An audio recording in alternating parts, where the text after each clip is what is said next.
Tu flippes à l'idée de prendre l'autoroute? Je vais te dire un truc que personne ne t'explique. Le danger sur l'autoroute, ce n'est pas la vitesse, mais le différentiel de vitesse. J'ai vu une élève se faire éliminer en moins d'une minute. Une minute. Elle savait conduire, elle avait 30 heures de conduite à son actif, mais elle a fait une erreur. Une seule, et son permis s'est envolé. Dans cette vidéo, je vais te montrer exactement ce qu'elle a raté et comment toi, tu vas l'éviter. Si tu ne me connais pas, je m'appelle Nassim, je suis moniteur auto-école depuis 2017 et dans cette vidéo, je vais te montrer comment passer de la peur panique de l'autoroute à la conduite sereine. Pas en te disant « Allez, courage, tu vas y arriver ». Non, non, non. Plutôt en te donnant des techniques concrètes, une méthode progressive et surtout en te faisant comprendre pourquoi l'autoroute, c'est en fait beaucoup plus simple que l'agglomération. Alors, première chose que je veux te dire, si tu as peur de l'autoroute, tu n'es pas seul, tu n'es pas nul, tu n'es pas une mauviette.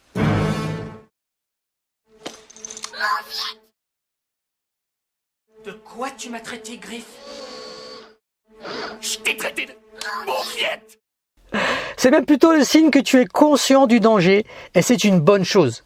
La peur de l'autoroute, elle vient de quoi? Elle vient de plusieurs choses. D'abord, la vitesse. C'est évident.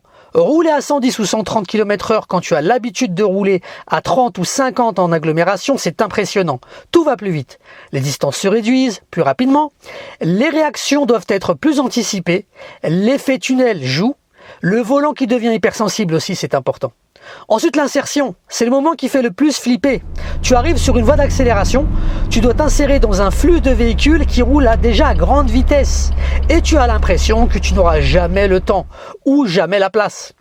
Et enfin, la pression de l'examinateur à côté de toi, parce que tu passes l'examen, la pression pour ne pas faire d'erreur, la pression de devoir gérer plein de choses en même temps.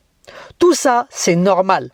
Mais je vais te dire une chose. Cette peur, elle disparaît avec l'expérience. Et l'expérience, tu la gagnes en pratiquant. Pas en évitant l'autoroute. Pas en prenant des chemins détournés pendant des années. En y allant progressivement, intelligemment. Et je vais te montrer comment. Maintenant, je vais te faire changer de perspective. Parce que l'autoroute, contrairement à ce que tu penses, c'est en fait plus simple que la ville. En ville, tu as quoi? Des feux, des stops, des priorités à droite, des passages piétons, des vélos, des piétons qui traversent n'importe où, des voitures garées qui ouvrent leurs portières, des intersections sans visibilité. C'est le chaos. Tu dois avoir le regard ultra mobile et gérer 1000 informations en même temps. Sur l'autoroute, tu as quoi? Une route droite, parfois une légère courbe, pas de feu, pas de stop, pas de piétons, pas de vélo. Tout le monde va dans le même sens. Tout le monde respecte à peu près les mêmes règles. C'est un flux ordonné, c'est prévisible. La seule différence, c'est la vitesse. Et la vitesse, ça se gère, ça s'apprivoise, ça s'apprend. Alors voilà ce que tu dois comprendre sur autoroute. C'est un système logique, c'est pas du chaos. Les voitures roulent sur des voies, elles doublent par la gauche, elles se rabattent à droite, elles maintiennent des distances de sécurité. C'est une chorégraphie. La voie de droite, c'est ta voie par défaut. C'est là que tu roules quand tu ne dépasses personne. La voie du milieu et la voie de gauche, c'est pour dépasser. Une fois que tu as dépassé, tu te rabats à droite. Toujours à droite. La voie d'accélération te permet de prendre de la vitesse avant de t'insérer. C'est pas fait pour rouler à 70 et attendre un miracle. C'est fait pour accélérer et atteindre le plus rapidement possible la vitesse de circulation dans la voie. Et c'est exactement là que beaucoup de jeunes conducteurs font l'erreur. Ils ont peur d'accélérer. Alors ils restent à 70, 80. Et quand ils arrivent au bout de la voie d'accélération, il doit s'insérer dans un flux qui roule à 110. Le différentiel de vitesse est énorme. Et là, c'est dangereux. Retiens ça. Sur l'autoroute, le danger, ce n'est pas la vitesse. C'est la différence de vitesse. Si tout le monde roule à 110 et que tu roules à 110, il n'y a pas de danger.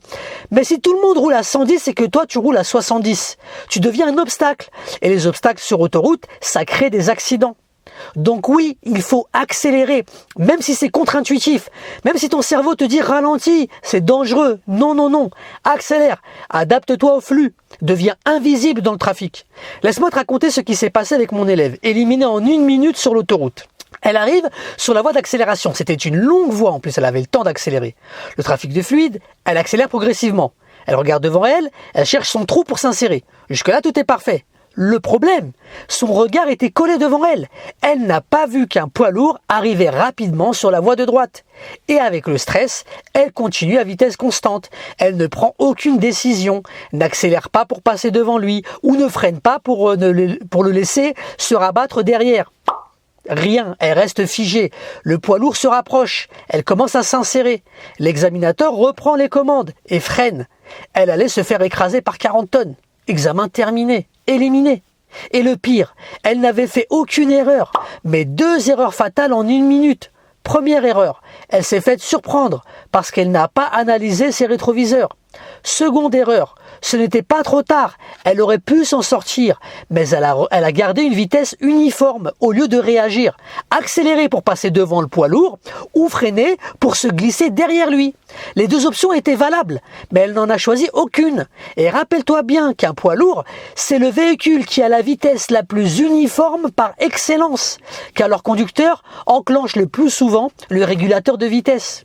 Retiens ça. Ton regard doit être à 100-150 mètres devant toi, minimum. Tu vois le flux, tu anticipes les espaces, mais en même temps, tu analyses tes rétroviseurs. Tu vois ce qui arrive derrière. Tu évalues les vitesses d'approche. L'insertion, c'est de l'anticipation. Tu repères un espace suffisant à l'avance, tu vérifies qu'aucun véhicule n'est en approche et tu prends la décision. J'accélère ou je freine? Mais tu ne restes jamais dans l'indécision. Et tu sais ce qui aide énormément pour réduire ton stress sur l'autoroute justement? C'est de connaître ton parcours d'examen à l'avance. Sur rouleraoul.fr, tu trouveras tous les parcours d'examen d'Île-de-France filmés en conditions réelles. Si ton parcours inclut une portion d'autoroute, tu pourras la visualiser avant de le faire en vrai. Tu verras où est l'entrée, où est la sortie, à quoi ça ressemble, combien de temps ça dure. Comme ça, le jour de l'examen, tu ne découvres pas, tu reconnais. Et psychologiquement, ça change tout de reconnaître. Le lien est en description. Maintenant, on attaque le vrai sujet. L'insertion, c'est le moment clé. C'est là que ça se joue. Et je vais te donner une méthode précise, étape par étape. Étape 1, accélère progressivement sur la voie d'accélération. Dès que tu arrives sur la voie d'accélération, tu commences à accélérer, pas brutalement, pas en mode panique, progressivement. Tu passes à 3e vitesse, puis ta 4e, puis ta 5e si tu as le temps, si tu es en boîte manuelle bien sûr. Tu montes en régime, tu gagnes en vitesse. L'objectif, c'est d'atteindre à peu près la vitesse du flux avant de t'insérer. Si les voitures roulent à 110, tu dois être à minimum 90, 100 dans l'idéal. Comme ça, le différentiel de vitesse est faible. Comme ça, tu ne gênes personne. Étape 2, regarde loin devant dans le trafic. Ton regard ne doit pas être collé à ton capot. Ton regard doit être à 100-150 mètres devant toi minimum. Tu analyses le flux, tu vois comment les voitures se déplacent, tu anticipes les espaces disponibles. Tu cherches un trou. Parce que l'insertion, c'est pas du hasard, c'est de l'anticipation. Tu ne t'insères pas au dernier moment en croisant les doigts, en espérant que ça passe.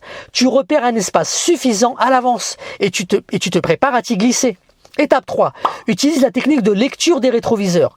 C'est une technique ultra puissante que j'enseigne à tous mes élèves et qui a toujours fonctionné. C'est la méthode pour évaluer la vitesse d'approche des véhicules derrière toi. Parce que c'est ça le vrai problème. Tu ne sais pas si le véhicule que tu vois dans ton rétroviseur est proche ou loin, s'il roule vite ou lentement. Voilà comment tu fais. Première action. Tu contrôles ton rétroviseur. Tu vois un véhicule.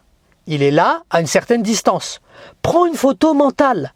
Deuxième action, tu attends 2 secondes. Tu comptes mentalement 1001, 1002 ou un mot en 3 syllabes ou plus. Pendant ces 2 secondes, tu regardes devant toi, tu continues ta trajectoire, tu maintiens ta vitesse constante. Troisième action, tu contrôles à nouveau ton rétroviseur. Tu regardes le même véhicule, tu prends une nouvelle photo mentale. Avec tes yeux, tu compares avec la première image. Quatrième action, tu analyses. Et là, il y a 3 possibilités. Possibilité numéro 1, le véhicule est plus gros qu'avant. Il a grossi dans ton rétroviseur. Ça veut dire qu'il roule plus vite que toi. Il se rapproche. Le dépassement est risqué. Tu attends qu'il dépasse ou alors tu ralentis pour te glisser derrière lui. Possibilité numéro 2, le véhicule est de même taille qu'avant. Il n'a ni grossi ni rétréci. Ça veut dire qu'il roule à la même vitesse que toi. L'insertion est possible, mais attention à bien conserver ta vitesse ou accélérer un peu plus, dans l'idéal. Possibilité numéro 3, le véhicule est plus petit qu'avant. Il a rétréci dans ton rétroviseur. Ça veut dire qu'il roule moins vite que toi. Il s'éloigne. L'insertion est totalement possible. Cette technique, tu l'appliques avec ton rétroviseur intérieur aussi. Étape 4, insère-toi avec décision. Une fois que tu as repéré un espace suffisant, une fois que tu as vérifié avec la technique des 2 secondes que c'est safe, tu t'insères, pas timidement, pas en hésitant. Tu contrôles ton angle mort une dernière fois et tu te glisses dans le flux, en douceur, mais avec assurance. Et une fois que tu es inséré, tu maintiens ta vitesse. Tu te cales sur le flux, tu deviens invisible. Maintenant, parlons de ce qui se passe dans ta tête pendant que tu conduis sur l'autoroute.